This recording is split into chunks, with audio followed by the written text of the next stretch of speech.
Go to a cocktail party, everyone's hanging around the hospitality people because we have the best stories. You show honor to a sense of occasion and your place in it by behaving well at table and knowing how to manage the cutlery. And today, more than ever, if there's anything people need to do, it's to come together. You look at your Instagram or social media account, you have 1,000 friends, you don't have 1,000 friends. We need to make these human connections. This is what is important. And hospitality, food and beverage brings people together for a shared, real experience that we all need.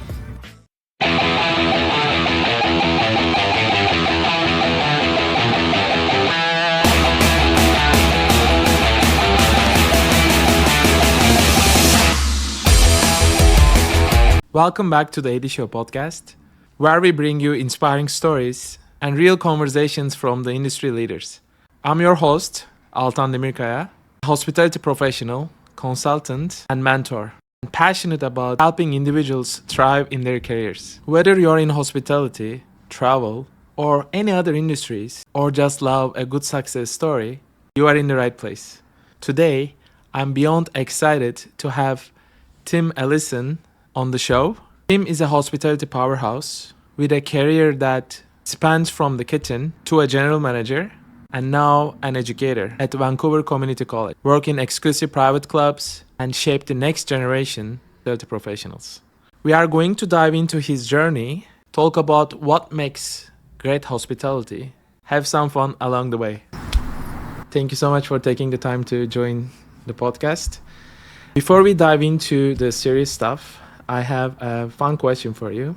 Since you have worked in all areas of hospitality, kitchen, front of the house, sales, and operations, if you had to go back and work just in one role for the rest of your life, which role would it be and why? Oh, well, it's great to be here, Alton. Thanks very much for having me on. That's a great question. One role, what would it be? I know instantly, and really my love, it's food and beverage service, it's being on the floor, it's serving guests, and you kind of grow out of these roles as you increase in your career, and you leave them behind as you move up your pay grade. But what I loved about food and beverage service, it's the one position where you have so much influence on the experience that your guest has, your efforts and knowledge and professionalism, the relationship that you have with the sommelier and the kitchen, and what you're able to create for people in the moment on the floor is unparalleled in any other aspect of our industry. You can be a great chef and make a great meal, but if the service isn't right, it kind of deflates from that. You can be the most amazing front office manager or front desk attendant in the world, but if the housekeeping staff aren't getting the room clean or the amenities aren't perfect, you can suffer a little bit from that. But with food and beverage, you can usually compensate for any kind of challenges that you might encounter during your service, and really you can use your personality, knowledge, professionalism to enhance someone's experience and make their life in the moment richer and more enjoyable. It's a direct, immediate impact on people, and I really love it. That's amazing. I would like to say to our viewers that when you talk to Tim, it's kind of hard to follow the script because he's an amazing speaker. This will be a great episode for all the young professionals, students that are out there who are passionate about hospitality industry, because as I said, we have a hospitality powerhouse, because talking to professionals like yourself who has experiences in every single position in the hospitality, it's a bless. Thank you so much, Tim. You had an incredible career journey. From dishwasher to general manager to educator. What's one moment in your career that truly defined your passion for hospitality? Wow, that's such a question. There's been so many, and I've been in the business now I'm in my 50th year, so half a century, and congratulations. Thank you. Yeah, congratulations indeed. But over the years, there's been so many really incredible moments, from having the opportunity to appear on the Today Show during the 2010 Olympics in front of 70 million viewers and talk about the BC wine industry, or serve, the longest running Michelin 3-star chef in the world, Michel Roux, when I worked at the Vancouver Club. But for myself, I have to say that the one moment where it kind of all came together and crystallized that, you can do an incredible job. It will take you to the most exotic places.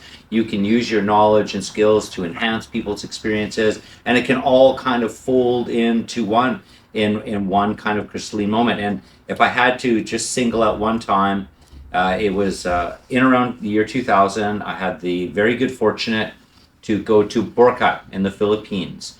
And I was representing a couple of BC wineries that were, on part of a trade mission to create awareness about the BC wine industry in Southeast Asia. There was a salmon supplier there that provided a little product to go along with it, to kind of bolster and help the presentation. And so we did some presentations, and we were in Singapore and Jakarta and Manila, and we ended up in Boracay doing a presentation to this group of resort owners. So if you can imagine, setting the scene, it's about 7 p.m., it's kind of dusky time, so just cooling down. You're on the beach in Boracay with a big open fire and a brazier with prawns and different seafoods cooking away. There's a huge bucket of ice full of amazing BC Bacchus, Ortega, Chasselas, Chardonnays and the like, and we have an array of Pinot Noirs and Merlots, and spread out in front of me are all of these resort owners and some of their key staff, and we're just relaxing on the beach. We're having some nibbles as I'm leading them through this tasting of BC wines with the warm breeze caressing my body and my bare feet in the sand, and off in the distance in the ocean there's an electrical storm putting on the most incredible show as the palms are swaying back and forth. And in that moment I was like, wow, all of the effort and energy I put into building my network and getting educated and honing my craft to create opportunities like this for myself. Here I am in this incredible location. Like, people would die for an opportunity to go and visit as a tourist. I'm there working, being paid, helping people understand the BC wine industry, something I'm so passionate about, and felt so honored to be able to share that.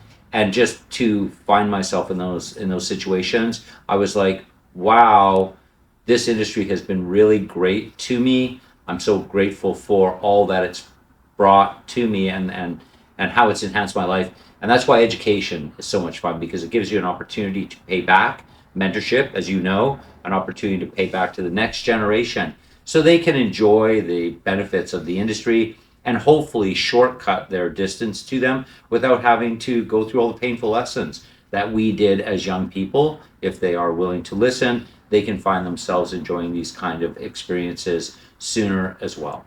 That's an amazing experience. I mean, that should be probably one of the millions of experiences you had, but I understand that this was one of the powerful ones for you. It was pretty fantastic. It really made a difference in your career. Yeah, it was pretty fantastic. And I'm so blessed for all of the support that I've been given that got me there, from people like legends in the BC wine industry, like Claude Ningy from Domaine Chaberton and George and Trudy Heiss of Lakeshore Cellars. And they've just brought, or Grey Monk Winery rather, for George and Trudy. And they just brought such support to me in my career, and I'm so grateful for them that I was able to find myself in such a place with their help. Wow. So how long you were there for? I was in Boracay for a week, and we were traveling through Southeast Asia for 2, doing hotels and trade shows and visiting local suppliers and promoting BC salmon as an export commodity, and really creating awareness of the BC wine industry, because really at that time it was in its infancy, didn't necessarily have the production to seriously consider moving into export market, but was starting to make forays into Hong Kong and China with the ice wine market, and the BC Wine Institute was looking to expand a little bit, so there were some federal dollars that were put towards helping create more exposure of the other types of wine in that market. Mm-hmm. Thank you. And you have worked in private clubs and top culinary institutes. How do these environments differ from traditional hotels and restaurants? Yeah, that's a great question, Alton. And hotels and restaurants certainly are the mainstay of the industry without a doubt, but having an opportunity to work in a private club and in an educational institution is a real gift for pros. Because in hotels and restaurants, the relationship that you have with your guests More often than not, it's very transactional. Guest comes in, they have the good service, you serve them, you look after them, off they go. Hotel, they might return, a couple of times a year. Restaurant, you might see them a few times a month. But in the Vancouver market, there's a lot of competition for people's restaurant Yeah. dollar. So you might see them once a year, special events, or if you're a local neighborhood restaurant, you might see them more frequently. But with a less of a spend, you don't get to really create strong relationships. Hotels and restaurants are like that. But with institutions, educational institutions, students come to you for often months at a time, possibly even a 2-year or 4-year term. So you actually are able to get to know them and understand their, peculiarities and their idiosyncrasies and the best way they learn and how to talk to them and how to coax the best out of them. And in a private club setting, of course, this is a membership base. So again, that's not so much transactional in its relationship because your members are members. And if you treat them poorly, they're members of the club, they come back the next week and they come back all the time and they bring their families and they may just come back for generations, like at the Vancouver Club where we had members that were 4 and 5 generations deep. So the relationship that you have in that educational setting, the relationship that you have in that private club setting is much, much more intimate. And really what's happening with an education situation, people are putting their lives and their future in your hand. It's a big display of trust because they're giving you your money. They're giving you that portion of time in their life that they will dedicate to post-secondary education and trade training and professional development. You're obligated to do honor to that. And by getting to know the students, getting to know them, and personalizing that experience and helping them find their way, because our business is so vast, there's so many opportunities. Students come into it and they have an idea in their head, but hopefully you're able to take the blinders off, show them the potential, help them find a way where they're able to maximize their skill set in that moment with a view to growing in the long term.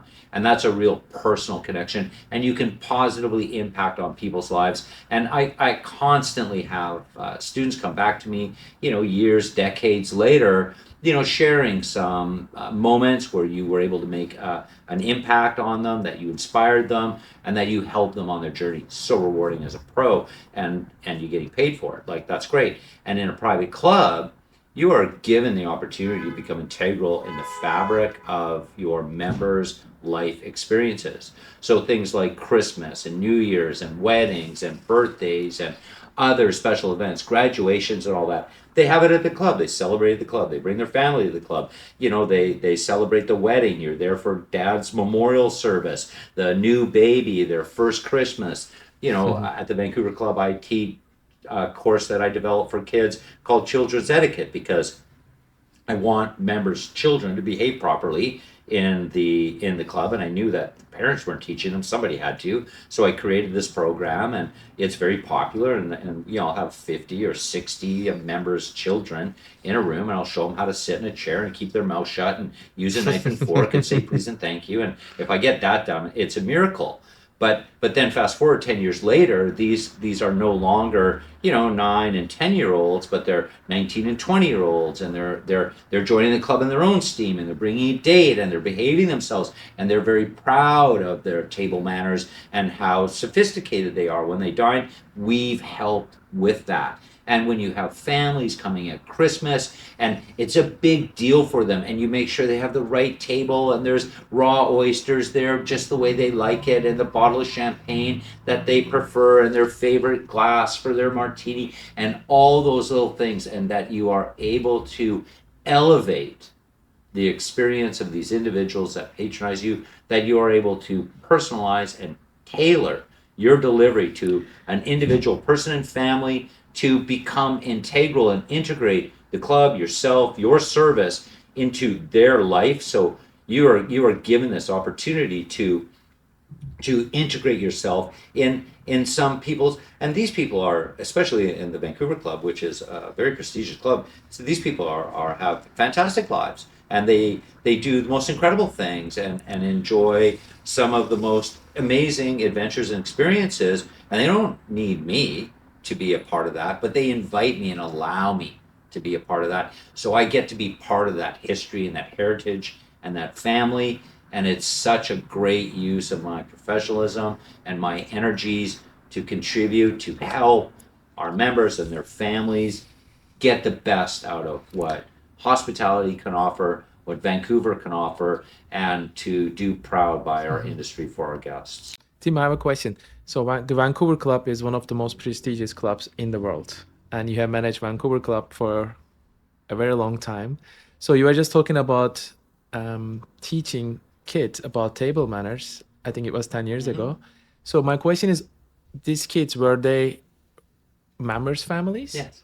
So actually, members invited you to teach their kids Correct. about table manners. Correct. This is amazing. Yeah. So this tells me that the private club is not only about the facilities that are available, the club, it's more than that. And your story is very inspiring. You talked about a lot of great things. I love table manners, and it's something that I really enjoy when I eat. It's great, right? But do you think that in today's world, it's a little bit challenging? I see that the young generations, they learn. But if you compare now from the time when you were training people, maybe 10 years ago, 20 years ago, do you see a difference? Do you think is it getting better, or do you think there is room for improvement? Well, I mean, oh my gosh. Number one, even though I don't work at the club anymore, I am going back in the first week of April, so in 2 weeks' time, to do another children's etiquette by popular demand. The members insisted that I continue to offer the service, and it means so much to me that they want this for their children. I'm happy to go back and to support the club and offer this workshop, even though I have no kids and 60 kids in a room with me for 2.5 hours. It's like almost more than I can stand. But this, I know that your podcast is geared towards professionals, but the good news is that this next piece of advice transcends any occupation. And today, indeed, you don't go to the opera in your athleisure wear, right? You don't wear your Lululemons out to dinner. You don't eat with your hands. You don't talk on your phone while you're sitting at a table with someone. You let people get off the elevator before you try to get on. You hold the door open for people. You say please. You say thank you. Etiquette is in peril. People are not being raised in such a way that they are able to show a level of decorum and respect and sophistication. So when they go out to dine with other people, you can tell that they don't put a lot of effort into the sense of occasion. When you're coming to someone's house, this is very important. If they clean their house, you should clean yourself. If they bring out the best china, you should wear your best clothes. And you should know how to wear your clothes, and your clothes shouldn't wear you. So for hospitality professionals to know how to dine, this is entry level. And the beautiful thing about our business is we deal in food and beverage all the time. So we should have exposure to the best and the most current trends in food. We should understand the best and the most current trends in wine and spirits and beer.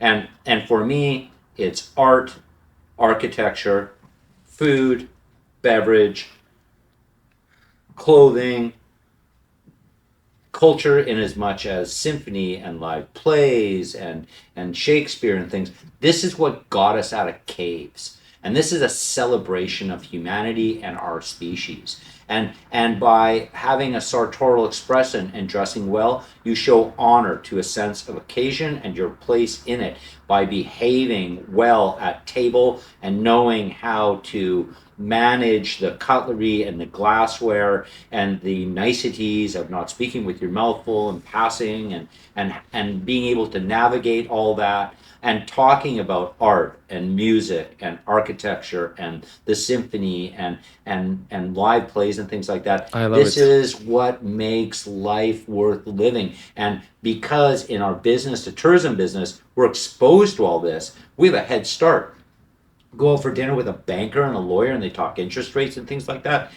You go to a cocktail party, everyone's hanging around the hospitality people because we have the best stories. So if you're going to be on stage, if you're going to present, you don't want to look like a savage. So learn how to hold your cutlery, stop eating with your hands, keep your mouth shut, put your phone away. All these things are going to make all the difference, not only in your career, in your life. Personal brands, everything, right? Or Society needs personal, it. professional lives. And Definitely you absolutely make a strong point there, Alden, because I get out and I'm out and about, but I lived in this town my whole life. So when I go out, people see me, and I have a saying: style never takes a day off. And you never know where you're going to bump into somebody, and you always have to be on your game and presenting 100% I love this. with your elevator pitch ready to go. And people see you from across the room, they cross the street, they come over, they say hi, they introduce your friends, and it enriches your life not only professionally but personally as well. And you got to be prepared, you got to show up, you got to look the part, and if you do, doors will open for you automatically, because it's just not common for people to be present and engaged and interesting, and we can certainly do that. But table manners, so important. I mean, there are some great takeaways there. Recently, I have been talking about, I have started this workshop at the college about networking for success.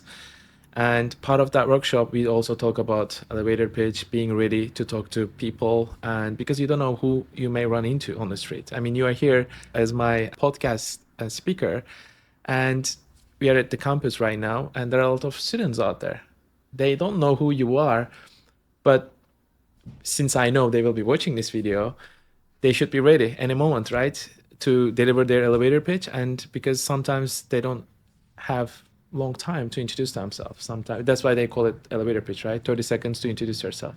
Yeah. You're one of the hospitality legends, and you are saying that you live by this. It's like it's my way of life. The way of your life. Yeah. I think, I mean, there's a lot of things to talk about in what you said, because you said love of your life. So that tells me how passionate you are about the industry, and that's also related with your success too, right?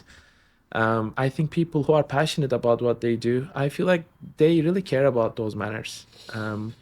Yeah, for sure. And I mean, and that's all part and parcel of the industry, is the passion that you have for it. Because I say to students, I say this to everybody. I mean, if you're looking to make money, if that's your end goal, there are many other industries that are a lot less stressful and probably a bit more lucrative.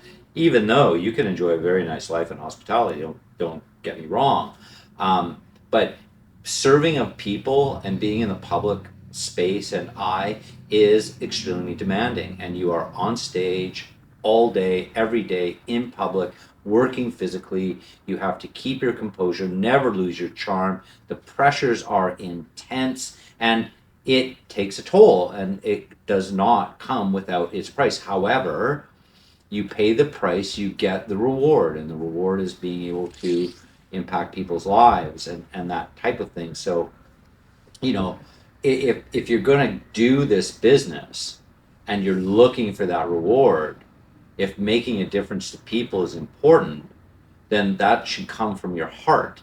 And it's like we have a gratuity issue right now in the marketplace, where post-COVID, gratuities for restaurants, people started tipping because restaurateurs and people in the hospitality industry were in tough times, and it was their way of chipping in a little bit. COVID's over, everyone's back to work. Food prices have gone through the roof, and people tip as a percentage of the total food bill. Yes. So now 22% on your $800-900 food bill is getting to be a substantial amount of money. So I see in consumers' eyes there's building this hesitation towards the tip culture. And when you go into a beer and wine store and you grab a bottle of wine off the shelf that's $50, and you walk up to the till and you put it down, and the guy puts a tip prompt in front of you for 22%, and he wants the better part of $10 or $5 to give you that bottle of wine, to ring that bottle of wine in, it kind of rubs you a little raw. And I'm circling back to this because I always used to say to servers, how much tip should you expect? And they would come back with a typical 10, 15, 20% or whatever. I say none, because you're not here for the money. You're here to serve these people. Yes, we need money to survive. I get it.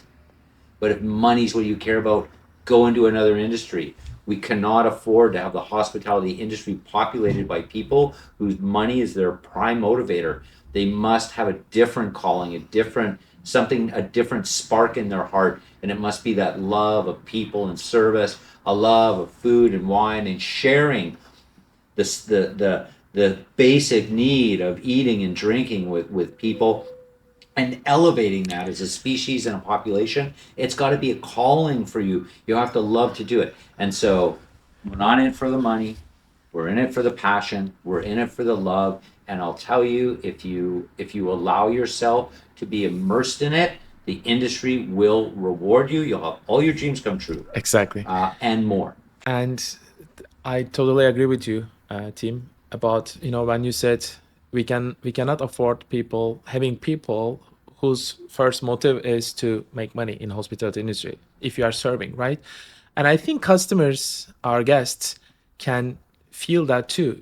When someone is actually serving me, I could I feel it. I'm not sure if it's because I'm a hospitality professional or is it because I have strong sixth sense, but you can tell by the body language and their facial expressions, the way they talk to you, if they really enjoy their jobs or if they're passionate about their jobs. So if a server has that attitude where they're trying to maximize their tip by maybe making some fake statements, Yeah, and things like that, people can feel it, or right? rapidly pouring your wine out before your entree comes. So when your entree hits the table, you only got a quarter of a glass of wine left, and there's all kinds of tricks of the trade that Yeah. you can employ to drive average check and increase sales. And there's all kinds of sneaky ways to make more money for yourself and the house, for sure. And selling is not a dirty word. Selling is using your knowledge and professionalism to make guests aware of what their options are and help to guide them to what would be the best experience for their needs. And the thing and I know that you were thinking about asking this, but today's guest is very sophisticated. They, through global travel in the last generation, they go around the world, they dine at Michelin restaurants, they stay at the best resorts. Vancouver itself, we have Michelin here now. We have as good a quality of restaurants and food experiences you'll have anywhere in the world. Our guests know what good service looks like. Our guests know what the temperature of their wine should be, what the right glass looks like, what is good pacing and timing, and the attitude that they should be receiving from service and hospitality professional staff. They know.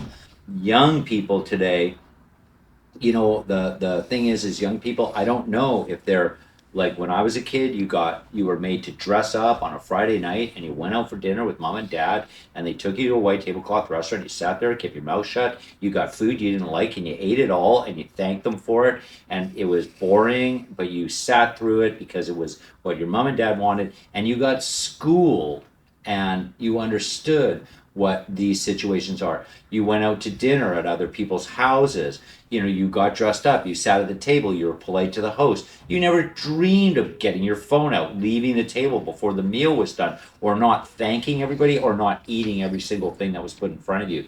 That's just the way it was. And so we're getting this cadre of diners that are ever more sophisticated and more demanding at all levels, whether it's upscale casual or fine dining. They want good quality service and food. They want value for dollar. They want professional service. And then there's this group of young people, which we need to populate the industry at the front line, who have no knowledge or experience, don't even know what it looks like from the guest side, let alone the ability to execute that from a professional service end. And so that it's getting more and more challenging to find people that can deliver high quality service, that can create those kinds of experiences, because they're not exposed to it themselves as young people. That nuclear family sitting at the table and using the right cutlery and all of those things.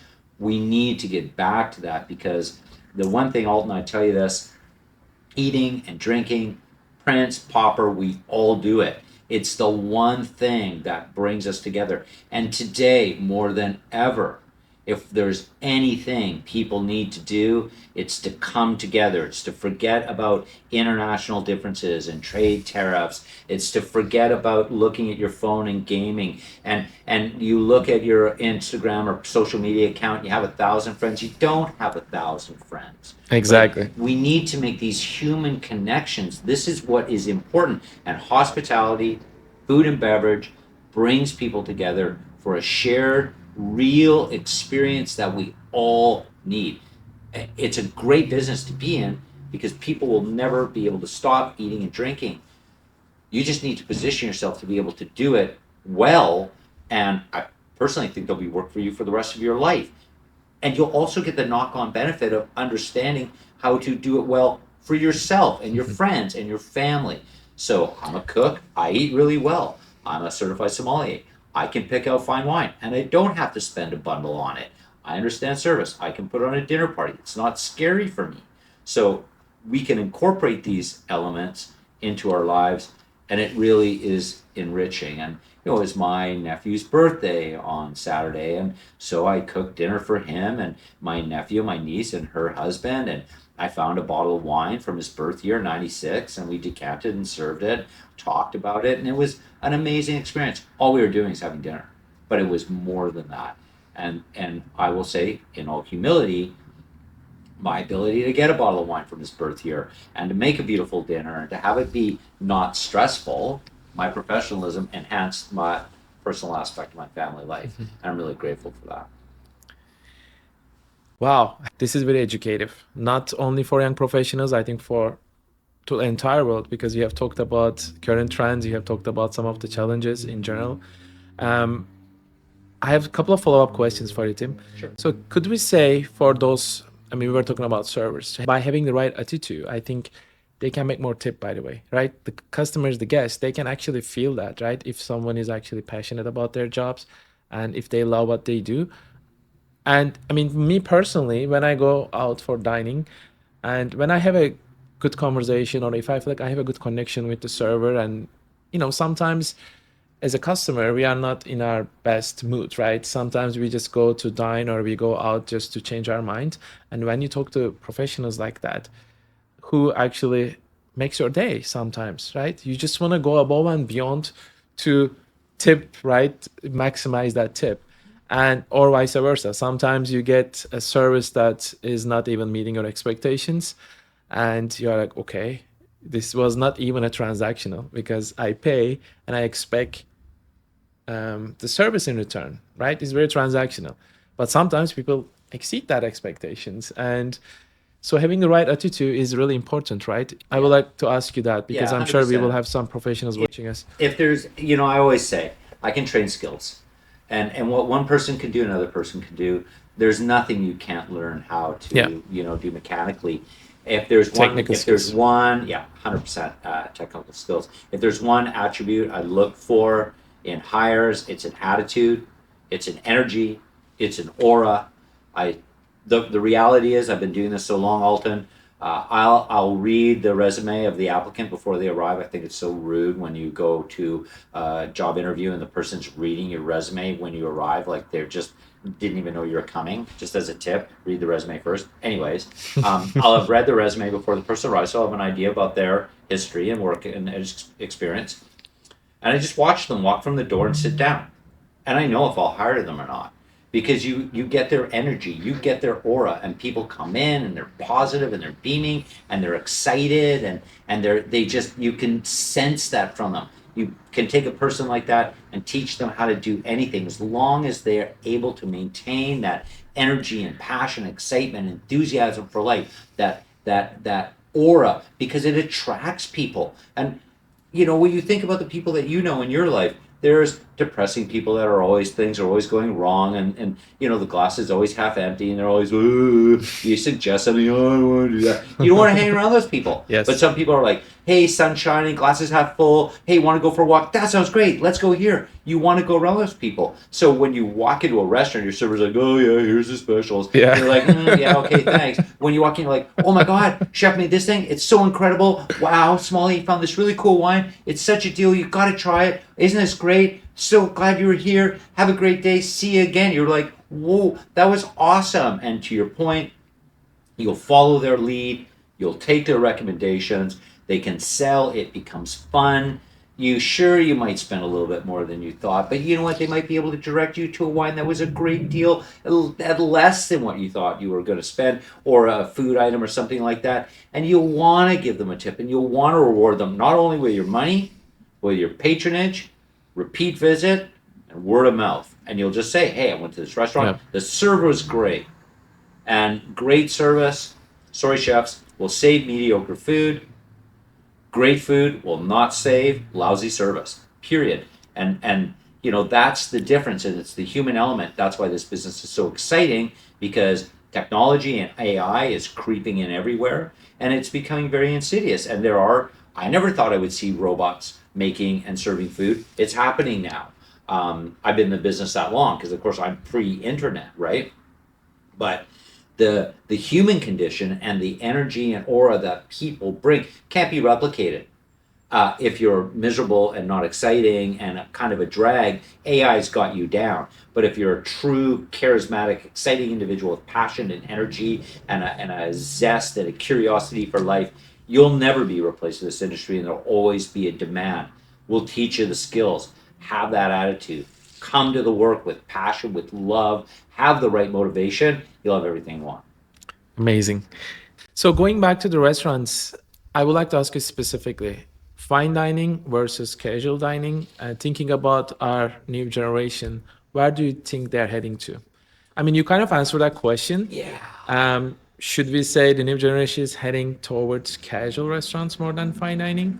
Yeah, I mean, the thing is that we have to think about what fine dining has become. And in the day, fine dining was, white tablecloth and hushed tones and linen napkins and sterling silver and crystal and the like.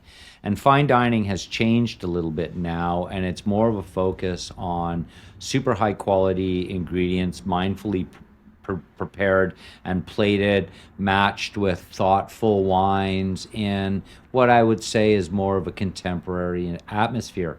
For me, the challenge is that I get the casual dining, I get that upscale casual, and they do a pretty good job of it. But if you're a service professional, and in all humility, I am, like I was a national technical director for Skills Canada back when we used to compete internationally in restaurant service. So I understand what things should look like.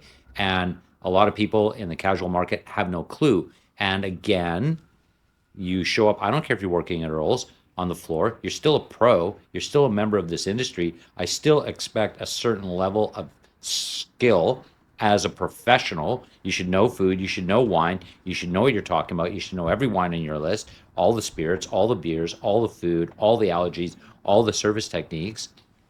You should know that. But they don't, and they think that they can kind of get out of jail because it's casual. So that's their excuse to do a mediocre job. And in the fine dining market, people are time starved. So they have 3 hours to eat, not so much. Do they find linen stuffy? You know what? People love linen, but linen is a cost for a restaurateur. So it's a $6 to put that tablecloth down. And honestly, if you're going to do it, you want to steam the sides and iron the top and make it look right. Now it's labor. And if nobody really is insisting on it and you think you can get away with it, you do. Next thing you know, no restaurants have white tablecloths. People are like, got nothing to compare it to.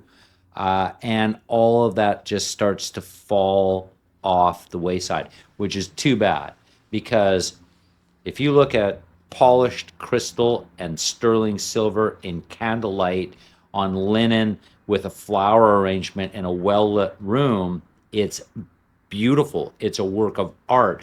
The aura and magic and warmth that it creates, it can't be replicated with your LED like tea light. Sorry, it's not the same. Yes. And live, just like live music sounds different than what comes off your iPod or your Spotify account. It's different. And these real elements of quality made silverware made by a craftsman, a beautiful wine glass that's blown by an artisan, an incredible plate that in it of itself is a work of art and technical beauty, with the food, with the service, with the ambiance, with the right wall color and artwork and music and lighting and flowers, and just everything can be so magical. It's too bad that we're moving away from that and that we're kind of dumbing down society.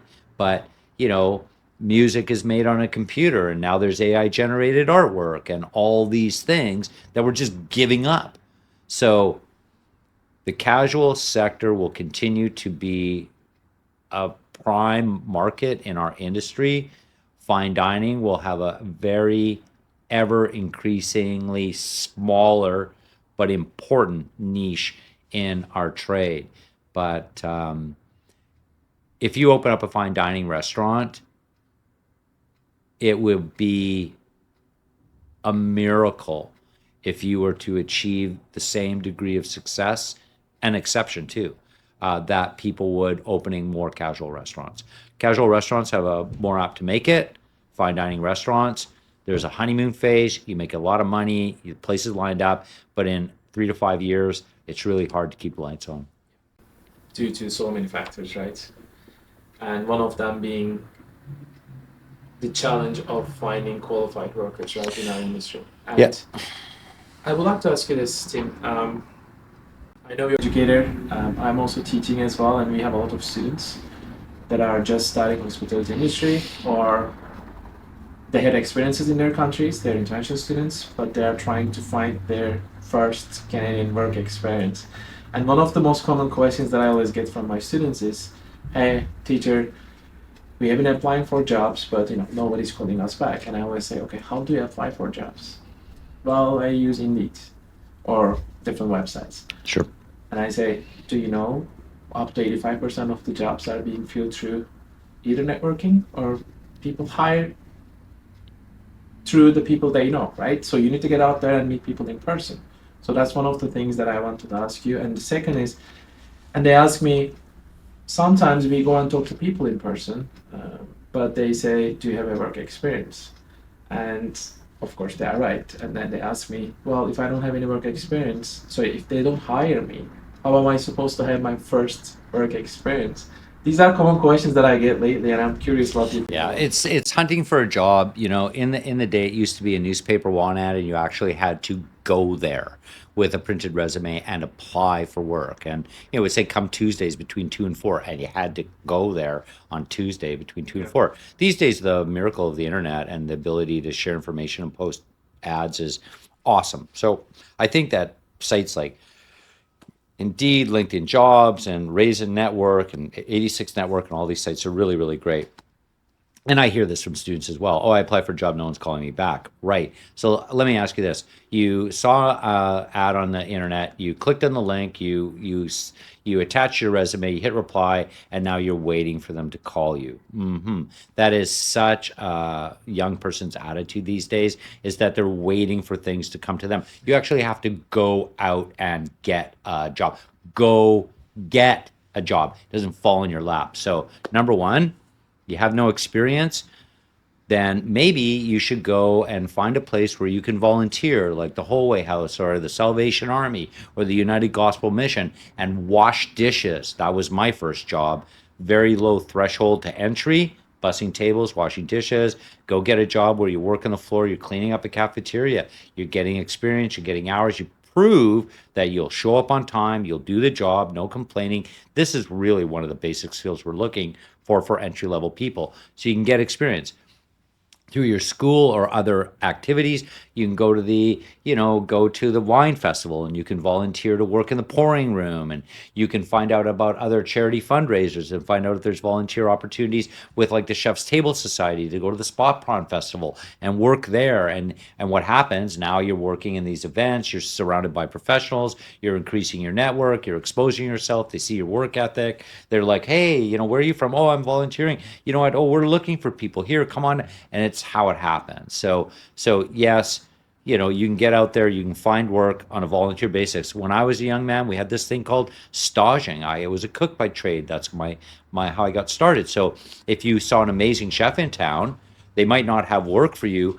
but they might let you work in their kitchen for free for 6 hours one day a week, doing whatever it is that they told you to do, just so you could go in the kitchen, work, and see the chefs. I did this many times. My partner went and worked for Atelier Kren under Dominic Kren for a month for free in San Francisco to work at her Michelin 3-star restaurant, to learn, stop working, paid her own flight down there, got a place to live, went and worked for free. And the investment in that was paid back in an education that helped her in her career. So you can get experience. Okay. When it comes to applying for work online, this is my advice.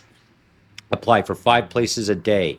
Document every day who you're applying to, and do that every day. Now at the end of the week, you've put in 25 applications. On the next week, the Monday, still apply for another 5 jobs, but take the other 5 jobs, the top 3 that you're the most interested in. You send another email and you say, "Hey, haven't heard back from you, still really interested. Would you like me to come down?" and you apply for the other jobs, and you do that every day. So you're applying for another 25 jobs. You got 50 out there. You've done 3 a day, 15 follow-ups.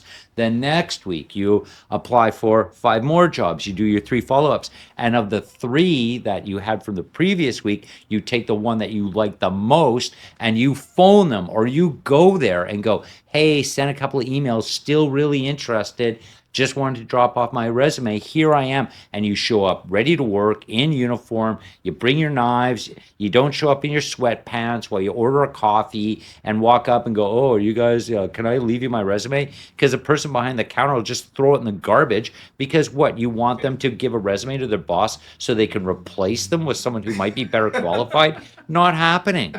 So, but the thing is that you have to get out to network events, you have to go to trade shows, you have to go to the wine festivals and the spirit events, you have to introduce yourself, you have to go to every table, you have to show up to work at these events. You've got your elevator pitch ready, you've got business cards or contact information ready, and you follow up, follow up, follow up, follow up.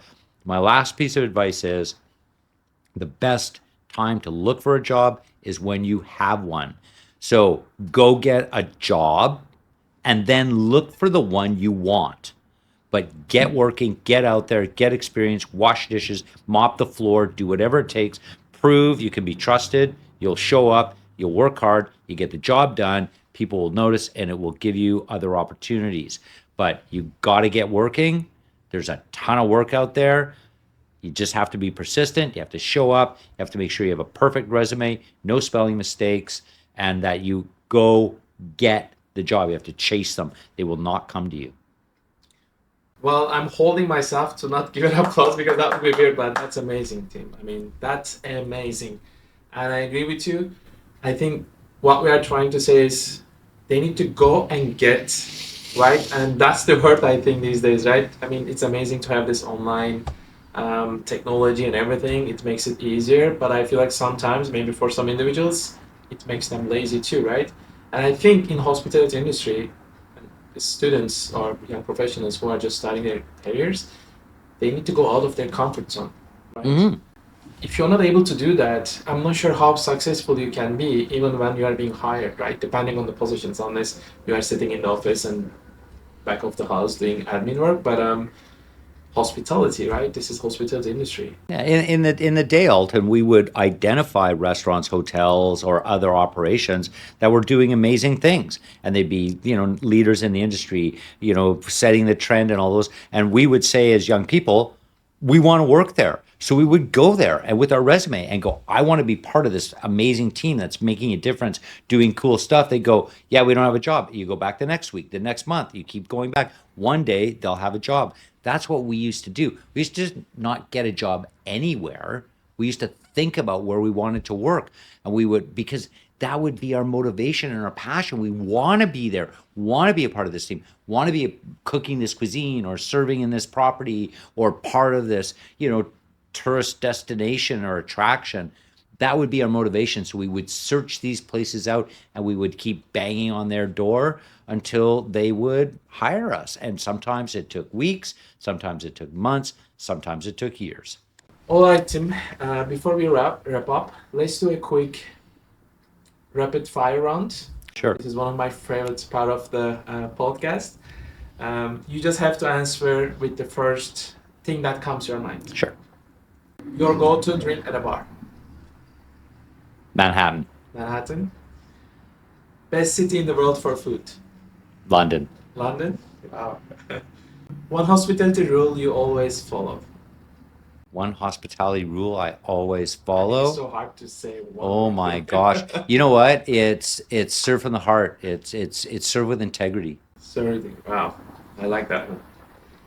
If you weren't in hospitality, what career would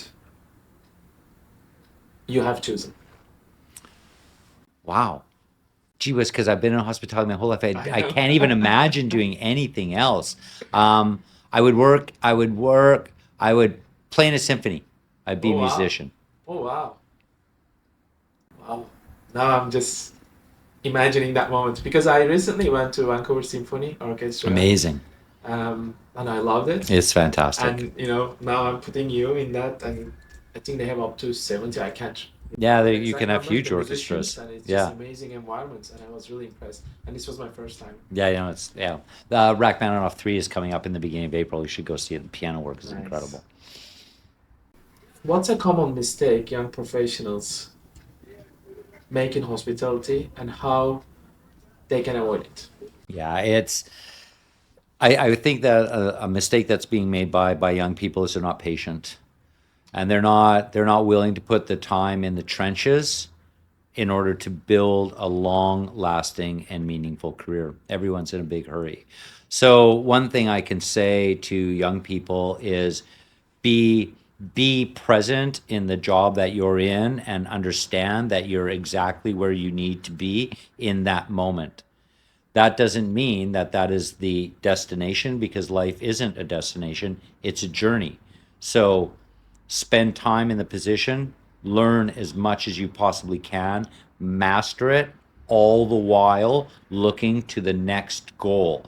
So educating yourself, working part-time to get more experience, reading books, and doing whatever it is you can to set yourself up for the next step on that journey. But be here now. Don't be looking down the road at what is coming up. Focus on what you're doing and be the expert, master that skill, honor the moment. It will provide a stronger foundation for any future growth. This is great. Thank you so much, Tim. Tim, before we go, do you have anything to share with our audience or with the people that are watching us right now?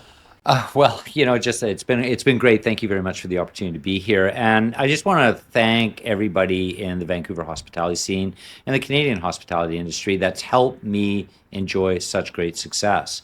I'd like to remind my fellow professionals that we're all in it together, and a rising tide floats all boats. By volunteering to trade organizations, by being part of the community, by working with integrity, by helping to mentor and grow your staff, we make the industry and our country better for everyone. Remember our place in it, and we're not in competition with each other. We're in competition with the world, and we should love each other, support each other, and help everyone thrive and improve together. Tim, spending time with a hospitality powerhouse like yourself has been incredible for me. And I have truly enjoyed our conversation. And I know our viewers will love this episode because it's been really educative, not only for everyone who is watching right now, and also for me personally. I can't thank you enough for taking the time to, in your busy schedule, to come down here and to meet with me. Thank you so much, Tim. My pleasure. Thanks, Alton. Thank you. To everyone listening, if you enjoyed this episode, please make sure to subscribe, leave a review, and share with someone who needs to hear this. Until next time, stay inspired, stay motivated, and keep making an impact. This is the Edition Podcast, signing off. Bye.